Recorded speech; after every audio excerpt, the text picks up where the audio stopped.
obrigado pelo convite. É um enorme prazer e uma honra estar aqui mais uma vez, né? Bom, então eu vou fazer uma brevíssima apresentação do problema utópico. O problema utópico para a gente ter um ponto de partida, né? Um ponto de partida sedimentado na história concreta, na história literária concreta, para a gente desenvolver um pouquinho e, inclusive, na direção do que talvez seja o maior interesse aqui do grupo, que é uma questão não exatamente ambiental no primeiro momento, mas na questão do desenvolvimento tecnológico. Porque a utopia tem uma relação com isso, com a questão tecnológica. Bom, como é que a gente vai entender de uma forma bem básica a utopia? A utopia, ela, de modo mais simples possível, né, é um livro publicado por um homem importantíssimo, um filósofo humanista inglês, que é o Thomas More, que em 1516 publica esse livro, né, chamado justamente A Utopia. Thomas More, né, acho que todo mundo sabe, digamos, de irrelevante ou de sonhador não tinha nada, tanto que poucos anos depois ele vai se tornar primeiro-ministro da Inglaterra, né, nos anos 20, 1520, período de Henrique VIII, um momento em que se consolida um Estado, não só um Estado nacional, mas também um Estado absoluto, um Estado absolutista, e ele será ministro de um Estado absolutista. Então nós não podemos acusar o Thomas More de ser um sonhador. Sonhador não tem nada. Digo isso porque quando as pessoas não sabem nada, ou quase nada sobre utopia, sabem ou pensam saber que a utopia é um sonho irrealizável.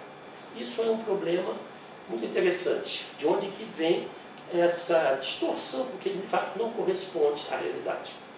A utopia é uma forma de tratar os grandes problemas políticos no âmbito da ficção. O mesmo problema pode ser tratado como filosofia, como Hobbes, não é? Fez, ou como Bacon fez. Enfim, alguns pensadores podiam, como o Maquiavel, discutir a política em cima dos fatos, sem nenhuma ficção. Quando se usa o recurso de discutir os mais importantes problemas políticos, sociais, econômicos, inclusive, científicos, etc., usando o recurso da ficção, isso normalmente é utopia. Tá? A utopia, ela de um modo muito simples, certamente, o que eu vou dizer cabe questionamento, mas a utopia é uma forma de tratar, quando surge no 1516, primeiro, é o nome de uma obra, e que se torna o nome de um gênero literário. Não é?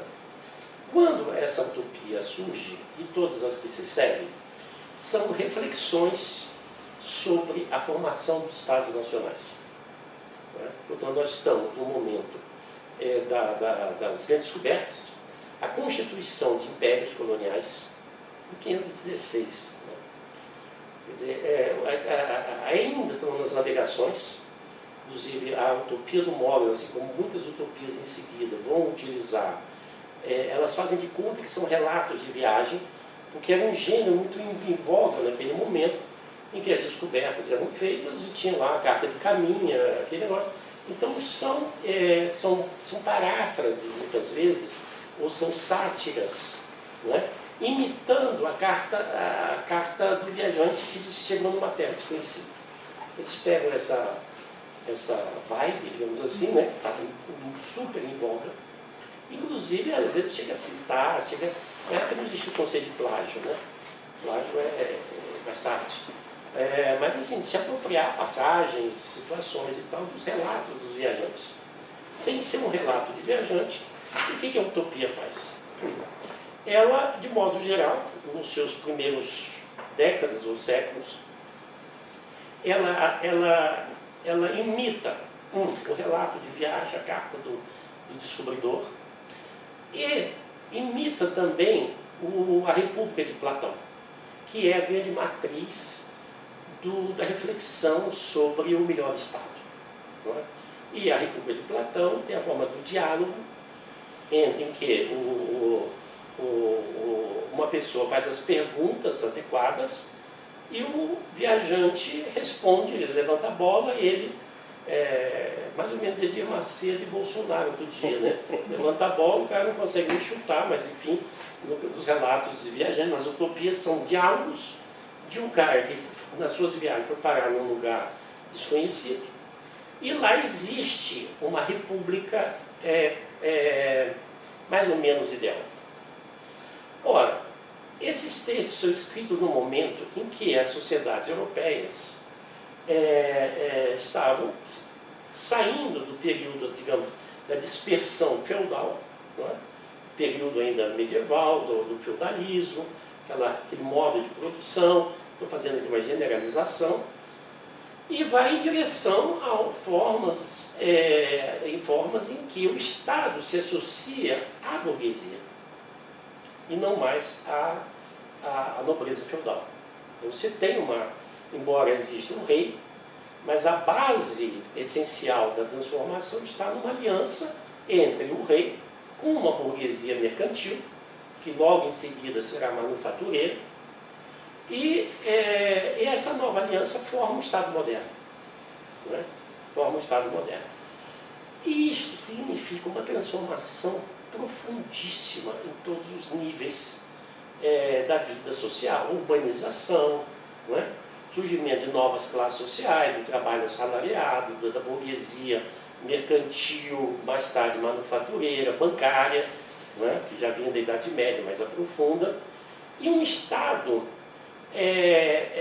que não é mais baseado no direito tradicional, mas é baseado nos fatos empíricos do dinheiro.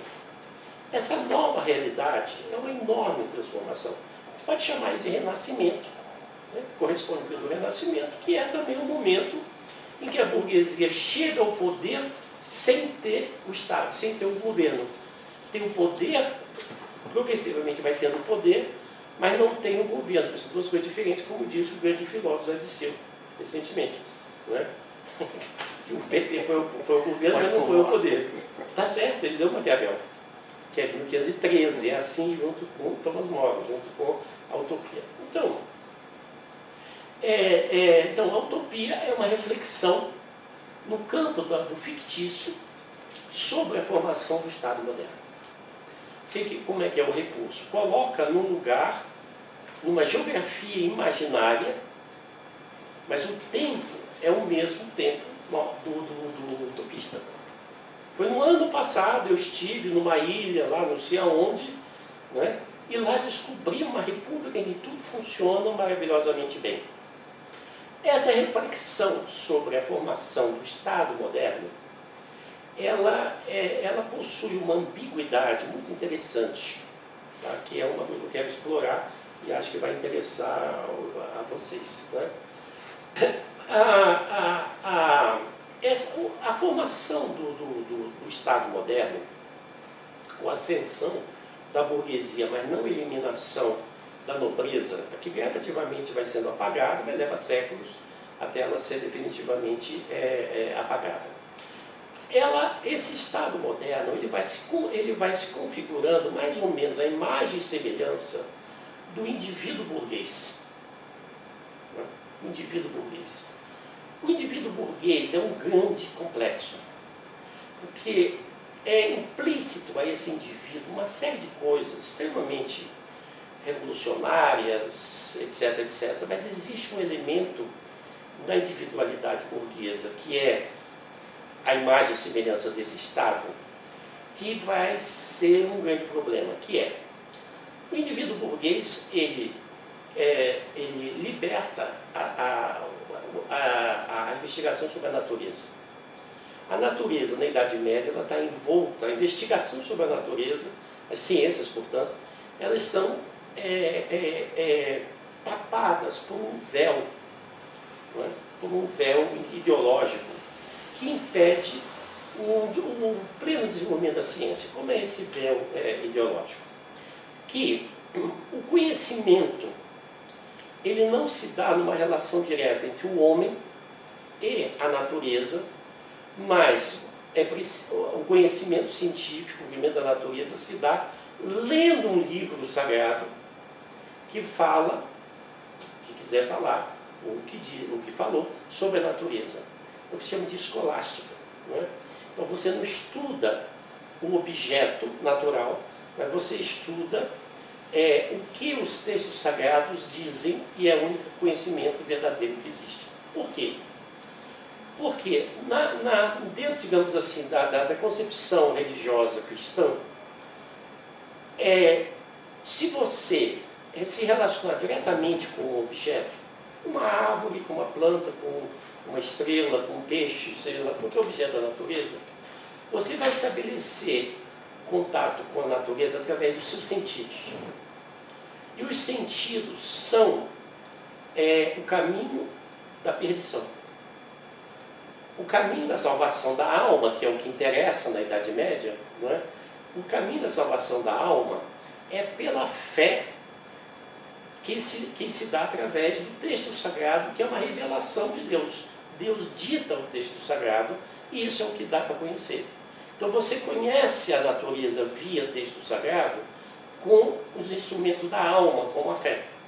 Enquanto que se você for olhar como Galileu fez, olhou direto no telescópio para o céu e viu coisas que não devia ver. Quando ele tem um diálogo com a Inquisição bate em cima, o grande inquisidor, que era um homem fino, inclusive, intelectual fino, o Galileu fala para ele, mas se você, excelência, ou santidade, sabe como é que chama, o cardeal, não é? Se você olhar pelo telescópio, você vai ver. Ele fala, eu não tenho dúvida que eu vou ver a estrela que você está falando. Porém, eu vou ver com meus olhos, que são os sentidos que não possuem a verdade. Pelo contrário, os sentidos são os instrumentos do pecado. Portanto, eu verei o que você está falando, porque eu também tenho um corpo pecador. Então, o que a Inquisição faz, tentando salvar, digamos, o poder da igreja, não é? É justamente desautorizar o contato entre o corpo, onde estão os sentidos, e a natureza. Diga. Como é que a gente faz essa ligação? Porque você pega os povos tradicionais, as comunidades indígenas, uma coisa assim, eles têm essa ligação, eles vêm através do sagrado, por exemplo, a caça, o alimento.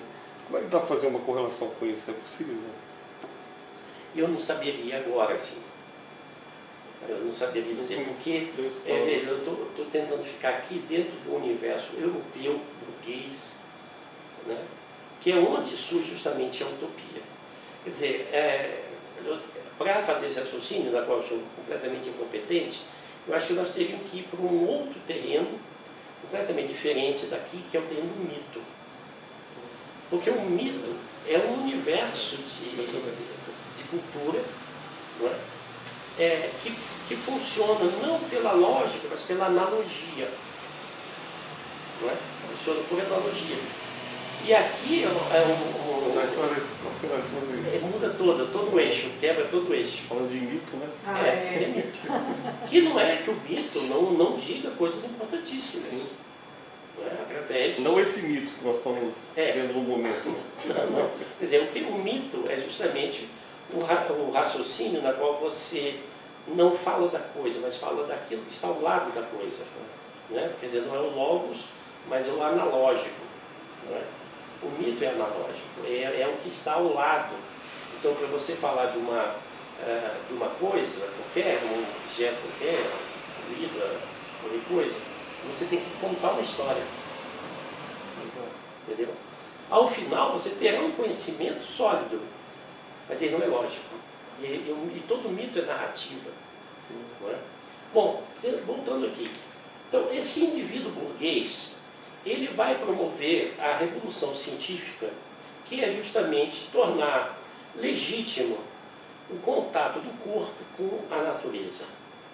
Quer dizer, um corpo como instrumento científico, na qual o telescópio, o microscópio, todos os instrumentos são, na verdade, formas de ampliar os sentidos corporais. Não é? Isso, veja bem, é o indivíduo burguês que vai, justamente para realizar os seus objetivos, que são a acumulação do capital, simplificando a história, né? Ele precisa eliminar uma série de coisas da igreja, que a igreja ela é casada com o sistema feudal, não é? E ela tem que se libertar, é preciso libertar isso. A reforma ajuda, em parte, a liberar isso aí, não é? De forma que o que eu estou chamando aqui de indivíduo burguês, ele possui intrínseco a ele um elemento de racionalidade, né? E é absolutamente essencial para a acumulação do capital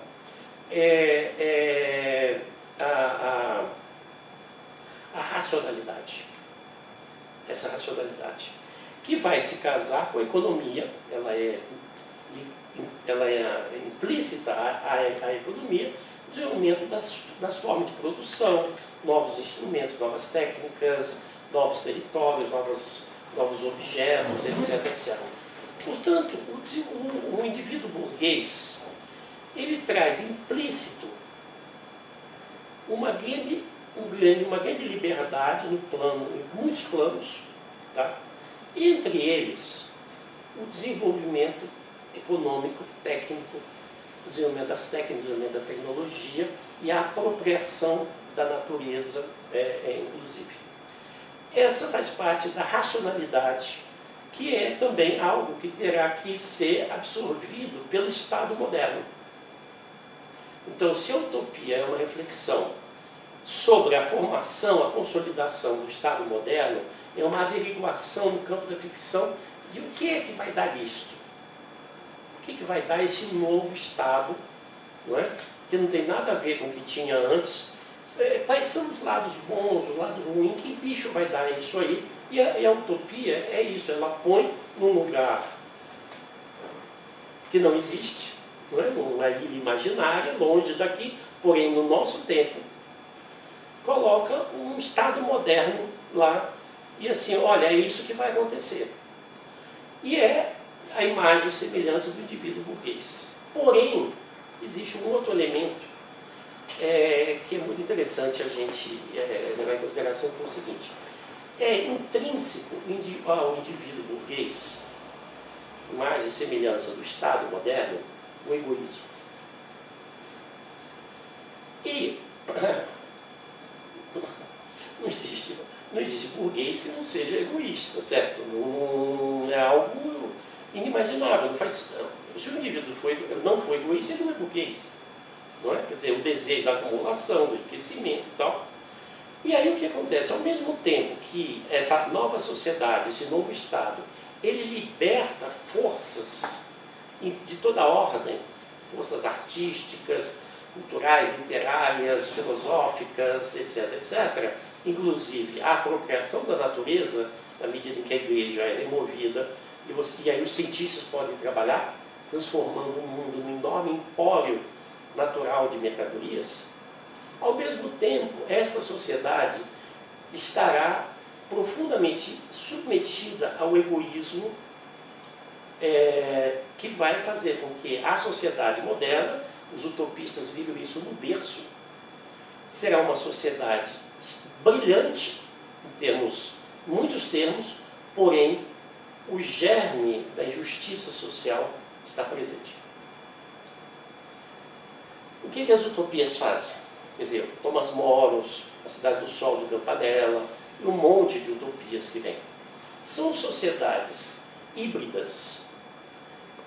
Essas sociedades imaginárias, elas são híbridas, elas são perfeitas, não muito perfeitas, mas quase perfeitas, porque elas conseguem fazer um hibridismo entre a liberdade implícita à tomada burguesa do mundo, mas ao mesmo tempo preserva elementos feudais que não são sociedade, mas são comunidades.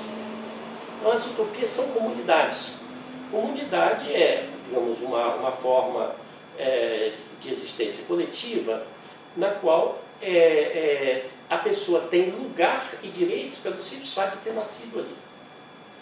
Por ele ter nascido naquela comunidade, e aí é uma tribo indígena, não é? Por ter nascido na comunidade, a sua existência está garantida.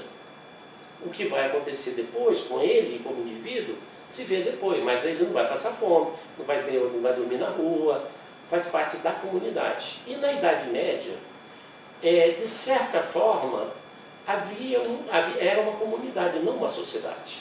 O direito é dado por nascimento na comunidade, enquanto que na sociedade, a sociedade elimina o direito tradicional, comunitário, e instaura uma forma de vida coletiva na qual o direito é dado pela posse dos meios de produção e da riqueza. Portanto, o egoísmo funda a cidadania. Consequentemente, os primeiros utopistas perceberam que a formação do Estado moderno traria, de um lado, um admirável mundo novo, né? A peça do Shakespeare, admirável mundo novo, né? Descoberta de tudo, vamos para a Lua, vamos colonizar tudo, vamos tomar tudo, vai ser uma maravilha, etc, etc. Porém, há um elemento em que não é uma sociedade, porque se for sociedade, nós estamos ferrados, já diziam os utopistas. Eles não tinham esse conceito, mas eles não tinham a palavra, mas eles tinham um conceito, melhor dizendo, eles já sabiam o que seria assim. Então eles só conseguem fazer uma sociedade mais ou menos perfeita, muito desejável, admirável, sociedades, não é? Comunidades, em que seja contraditória, isto é, tenha o máximo do desenvolvimento científico, mas ao mesmo tempo é uma comunidade. E isso vai fazer o quê? Por exemplo, Thomas Moros, não sei se vocês sabem, ele é santo da Igreja Católica. A Igreja Católica, o santo não vai direto, ele tem esse segundo turno, primeiro e segundo turno. Então ele tem um momento em que ele o cara, né, é declarado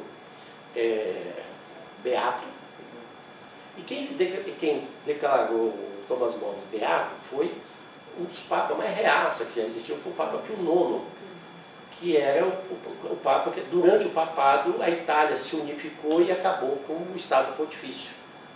Então ele é um reaça da pior espécie. Ele coloca Thomas Moros como santo. Aliás, Thomas Moros é um mártir da igreja, ele foi decapitado.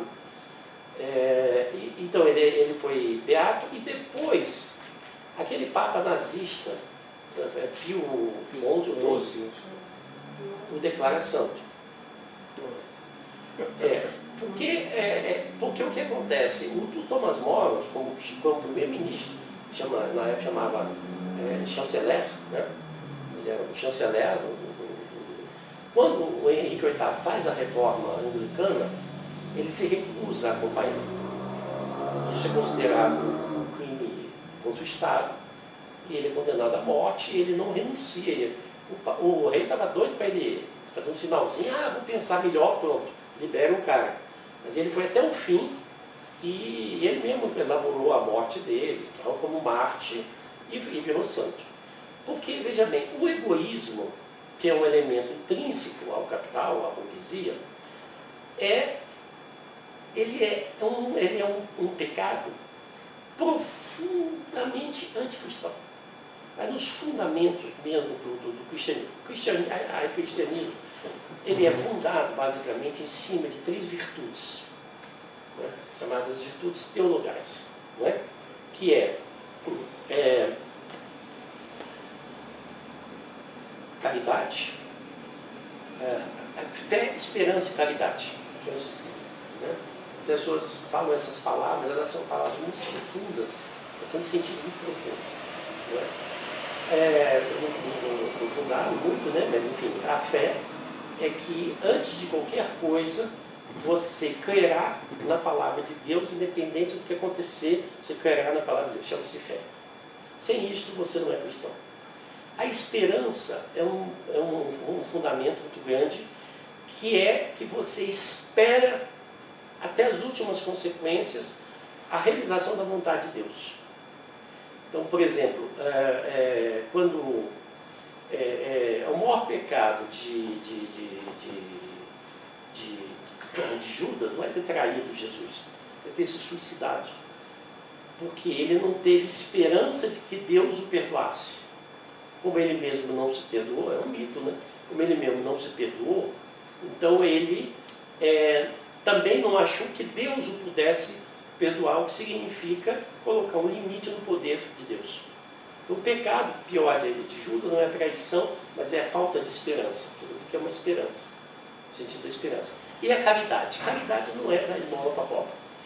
Caridade vem de caritas, que é um princípio grego, ético grego, que significa, a caritas significa que eu só posso estar bem se todos os meus iguais estiverem bem.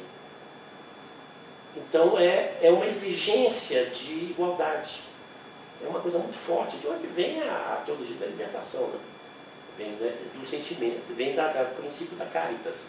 Assim também a caritas, que é, se você vive numa sociedade injusta e você está bem, você está se colocando fora da igreja, fora da comunidade. Igreja quer dizer comunidade. Igreja não é sociedade, é comunidade. Eclesia quer dizer justamente, a gente chama de, traduz por igreja, mas quer dizer comunidade. Então, é impossível, dentro dos fundamentos últimos, éticos do cristianismo, você só pode estar bem se todos estiverem bem. Se tiver alguém que não está bem, passando necessidade, etc., você não está bem ao mesmo tempo. Então, isso tem uma força ética que faz com que a igreja atravesse os milênios muito... Quando a corrupção da igreja está muito grave, eles vão recuar, como atualmente, um Papa chamado Francisco, que é um cara que trouxe o princípio da pobreza, que não existia dentro do clero. Foi São Francisco de Assis, o cara para salvar a igreja, que estava um bordel sem fim, não é?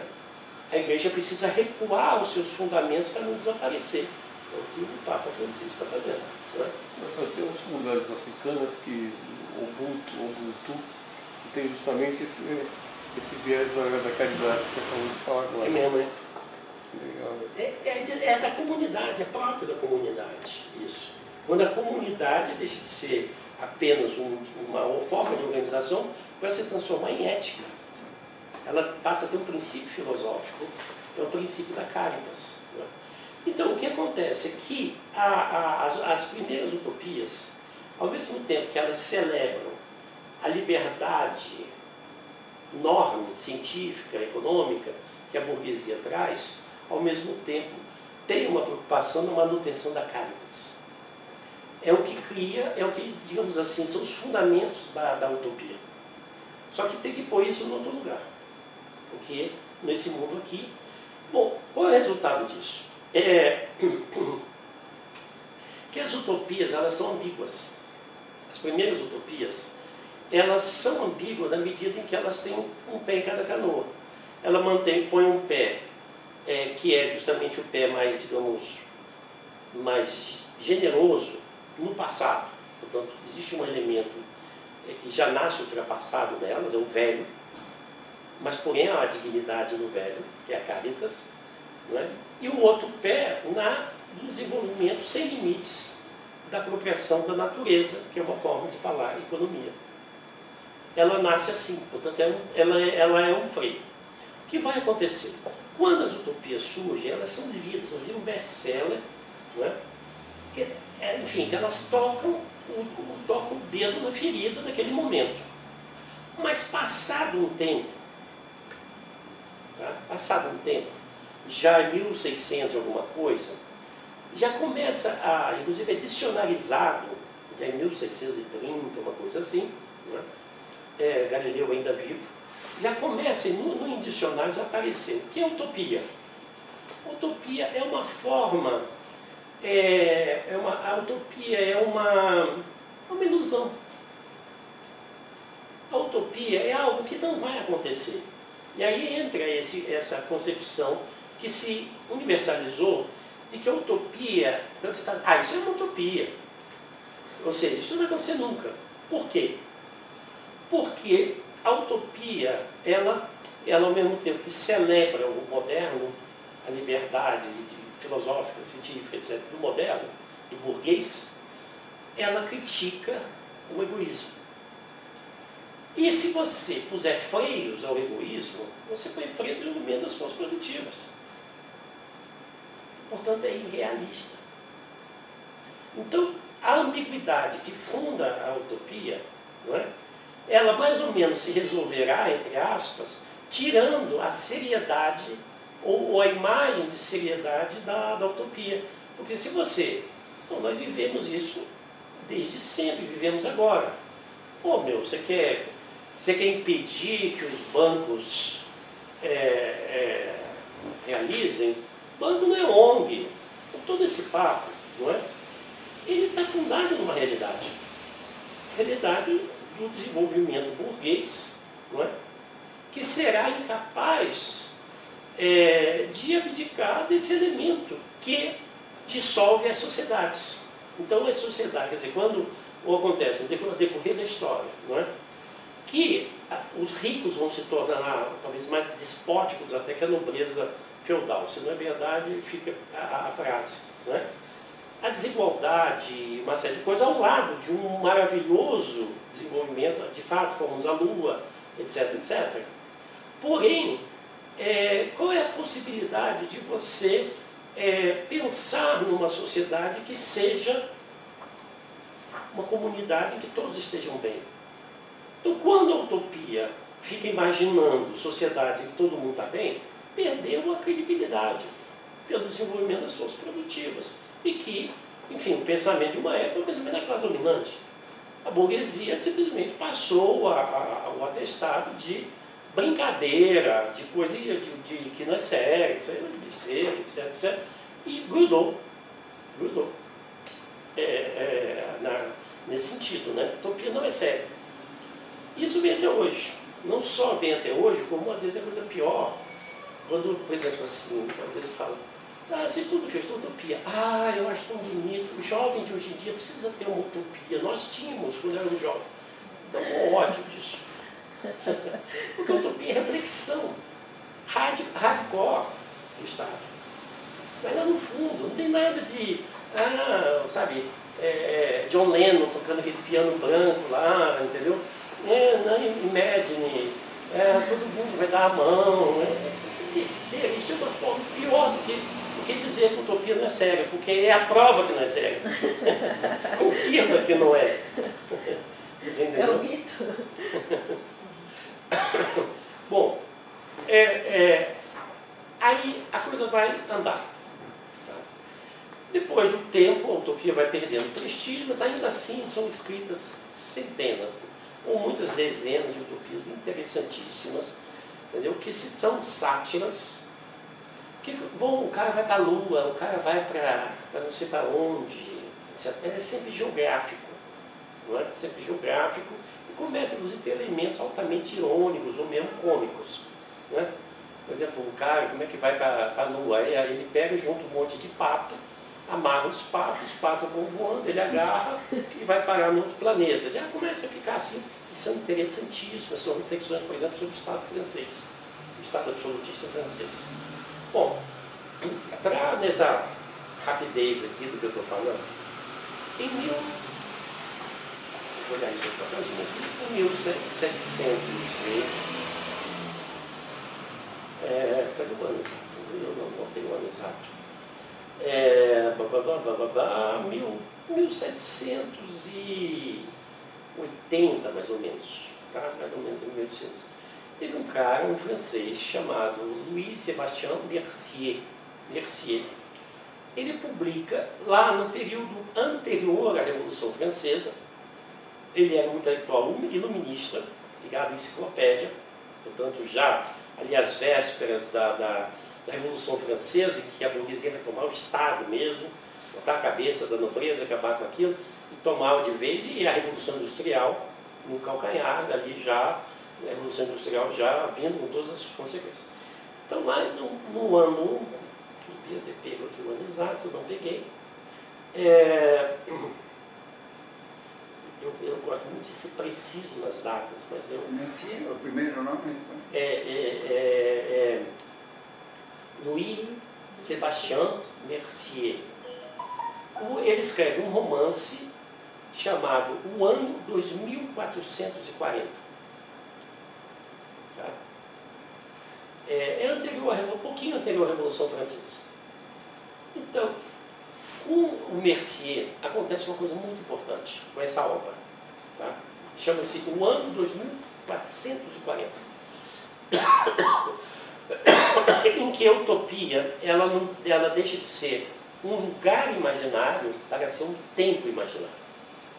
Então o deslocamento deixa de ser de uma ilha, mas no nosso tempo, para ser o mesmo lugar que é Paris, só que no ano 2440. Então o Mercier, ele é um grande transformador dentro do gênero utópico. Porque qual é a diferença? Um era na geografia, uma mudança na geografia, um deslocamento na geografia. Outro agora, um deslocamento no tempo. O lugar é o mesmo, é Paris, 2440. Então o que acontece? Essa perspectiva que se estabelece no tempo incorpora a utopia a questão do progresso, que não existia nas primeiras utopias a noção de progresso. Progresso em todos os campos, inclusive tecnológico. E ao projetar no tempo, porque veja bem, ele descreve isto já com a Revolução Francesa, a Revolução Industrial, lançando suas primeiras fumaças. Né? Já está ali começando a surgir a classe operária, uma burguesia industrial, a apropriação da natureza de forma industrial, etc. Um momento, sabemos qual é. Não é? E essa utopia, ela vai, portanto, investigar, ao projetar no futuro, o que o desenvolvimento econômico, tecnológico, político, cultural, etc., o que vai fazer.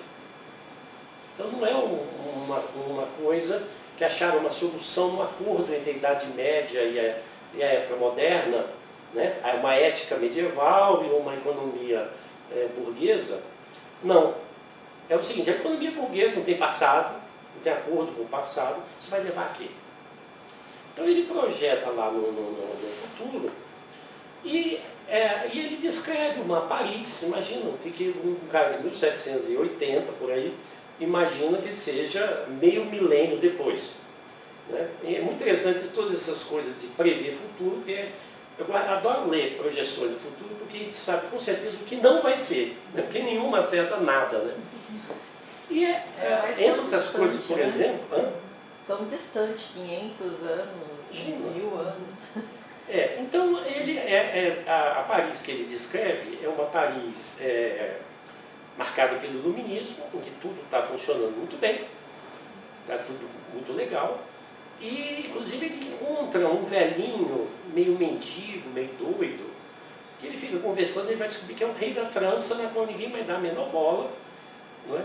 E que tinha se resolvido o problema da monarquia justamente pela obsolescência. Né? Tinha um velhinho lá que andava, as pessoas davam uma esmola para ele, era o rei.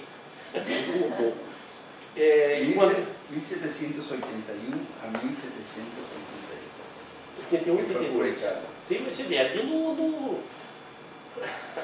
pessoal já estava afiando a faca para a Revolução. Não é? E o cara projeta, então, no sentido... Então, aí incorpora a ideia do progresso. Né? E o progresso econômico, tecnológico, etc., é bom. Vai libertar as pessoas dos benefícios, etc., etc. Bom, então, a utopia, a partir do Mercier, abre... porque a utopia é uma árvore com muitos galhos. E, a partir do Mercier, abre-se a possibilidade, abre-se um galho da ficção científica. Ou seja, você imagina uma sociedade que ela é diferente da nossa, mas só na aparência, é só na roupa metálica. no fundo, né? Os Jetsons, né? É só no fundo, toda ficção científica coloca nos planetas, não sei o que lá, ou é faroeste no fundo, não é? Que são os grandes gêneros do cinema, ou estão discutindo, os melhores são, na verdade, Frankenstein, que é de 1818, não é? O homem construir coisas para a qual ele não tem um arcabouço ético. Não é? Então, o Frankenstein é isso, né? O que é o alien? O que é... Que não é muito longe do que a gente está fazendo agora, né? Exatamente. Quer dizer, uma coisa que vai acontecer e será... Oi? Transgênico, atualmente. Exatamente. É uma das coisas que vai... Que tem inteligência artificial. Sim, inteligência artificial. Então veja bem, por exemplo, com o Frankenstein, 1818, e toda a ficção científica que vem daí para frente, maravilhosa, coisas muito boas que vem por aí, eles dizem o quê? Que o Frankenstein diz? Que o desenvolvimento técnico pode realizar coisas para as quais nós não temos controle ético. Não é? Ele faz um monstro, o monstro sai por aí, e depois o monstro corre atrás dele porque ele foge, o monstro o pega e fala, por que você me chamou? E ele fala, eu não sei.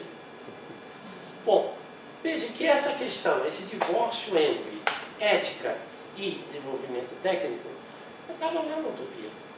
E já estava em Moros. Quando ele falou o desenvolvimento burguês, econômico, social, científico, porém a ética tem que ser medieval, que é a comunidade. E fala, isso é idiota, né? Utopia é coisa de desocupado. O que nós estamos falando hoje?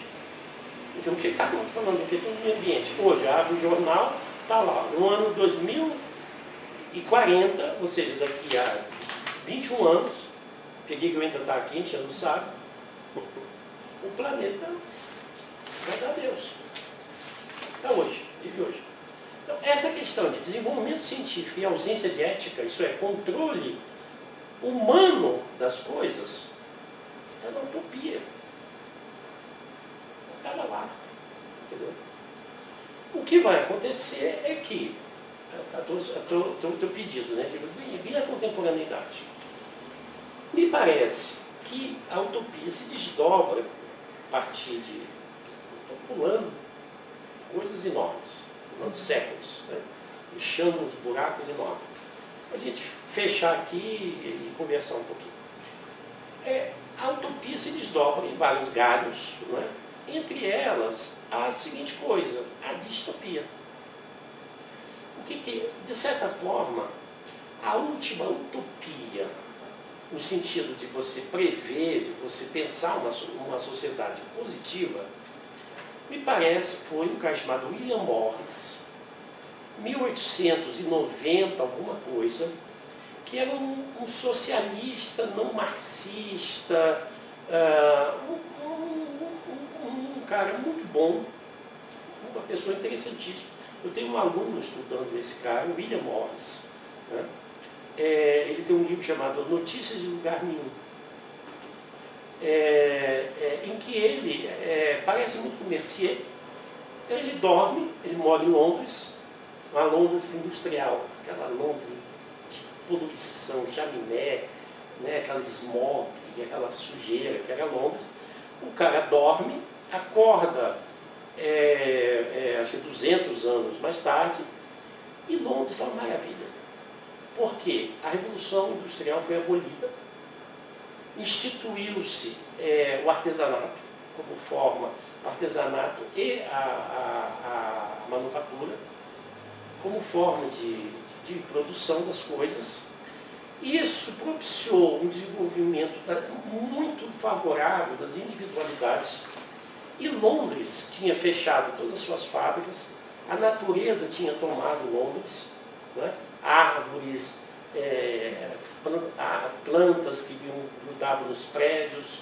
Né? Então, aquela Londres de 1890, 200 anos depois, era um enorme jardim onde as pessoas viviam dentro daquela cidade, inclusive, quer dizer, sob a regência do bom gosto, do artesanato. O artesanato é bonito. E então o que acontece é que, além das pessoas viverem numa espécie de regência da beleza e do bom gosto, né, porque o William Morris era um artista, ele tinha inclusive um estúdio onde ele fabricava móveis, onde ele fabricava tecidos, ele fabricava objetos, que são lindíssimos, lindíssimos. Não tiver paciência, vocês olham assim, William Morris, artesanato, vocês vão ver o que é bom gosto, o que é coisa bonita, a casa que vocês queriam viver, vocês e eu. Entendeu? A coisa mais bonita que vocês podem imaginar. E ele fazia mesmo, e ele também é escritor, filósofo e ativista político. E já ativista ambiental. Então, é a última utopia positiva. Tá? Além do que, as pessoas tinham já uma relação de liberdade, igualdade entre homem e mulher. Tudo que a gente imagina aqui, assim, o delírio pisolista é o William Morris, que aliás foi publicado, o livro dele foi publicado pelaquela editora do PT lá, como chama? Oi? Isso é mais popular. Não, Expressão popular. Não, é o Abramo, o Perseu Branco, Fundação Perseu Branco. É uma pequena editora, publicou o livro do William Morris. Uma delícia. É um monte de gente que ele vê. Bom, aí o que acontece? Esse Notícias de Urânio?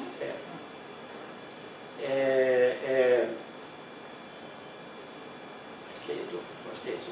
William Morris, tá? Fiquei na dúvida agora. E às vezes tem muitos livros com títulos muito parecidos. Tá? Bom, a partir daí é só usando a mesma estrutura da utopia, surge a distopia. O que é a distopia? A distopia não é outro mundo, como aliás a utopia nunca é outro mundo, é o nosso. Só que a distopia procede da seguinte forma: ela pega, a sociedade tem dezenas ou centenas de tendências.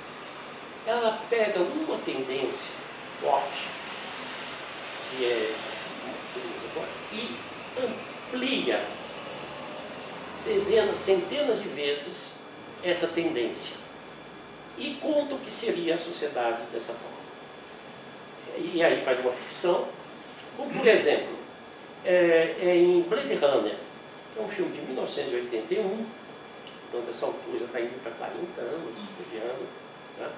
Na qual nós temos ali uma tecnologia, enfim, ela é Frankenstein de novo, não é?